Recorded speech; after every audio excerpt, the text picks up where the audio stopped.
Back at Tidmouth Sheds, Sir Topham Hatt was talking to Thomas. "Thomas, you are to find all the lost and hidden tracks around the town." Thomas was pleased. "And because you discovered Great Waterton," Sir Topham Hatt added, "I am also giving you the most important job of all. You are to be in charge of all the work." "Fizzling fireboxes," puffed Thomas proudly. "I'm bringing an engine from the mainland to do your usual jobs," Sir Topham Hatt added. Thomas didn't take any notice of this. He was too busy thinking about being in charge of all the work at Great Waterton. The next morning, Sir Topham Hatt arrived at Brendam Docks to meet the new engine. Even Cranky was excited. Suddenly there was a loud sound of pistons pumping. From behind a cloud of steam, a new tank engine puffed slowly out. He was shinier and bigger and stronger than Thomas. "This is Stanley," boomed Sir Topham Hatt. "Welcome to Sodor, Stanley." "Oh, my," gasped Henry. "Whatever will Thomas say?" Thomas didn't know that Stanley had arrived. He had been busy. He had already found a lot of hidden tracks. Thomas puffed proudly along to his new engine shed. James huffed up. "Look at my new shed," Thomas tooted grandly. "While I'm in charge, I won't have time to puff back to Tidmouth." But James wasn't interested in Thomas's shed. "I've just met the new engine," snorted James.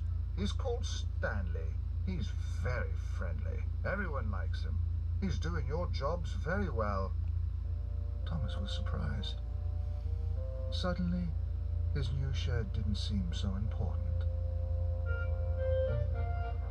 The next day, Thomas had to pull heavy freight cars of stone to the docks. He stopped at the washdown.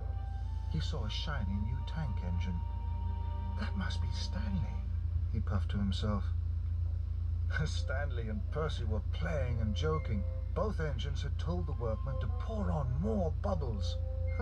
Percy was giggling and Stanley was laughing even louder. Thomas felt left out.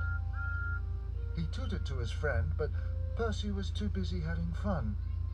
He didn't notice Thomas. Thomas puffed on. He was upset.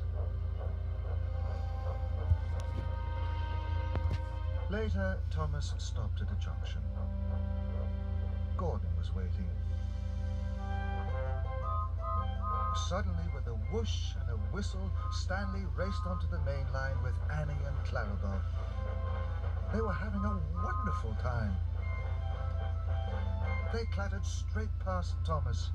"Stanley knows how to have fun," Gordon declared. Thomas watched Stanley disappear. He didn't think it was fun at all. That night, Thomas puffed into Tidmouth Sheds. He was very tired.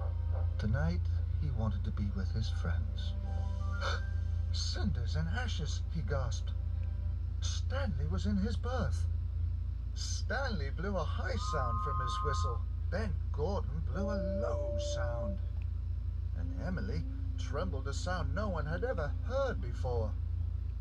All the engines whooshed and whished with laughter. "Hello, you must be Thomas," whistled Stanley. "Hello, Thomas," chuckled the other engines. But Thomas wasn't chuckling. He didn't like Stanley doing his jobs or pulling his passenger cars.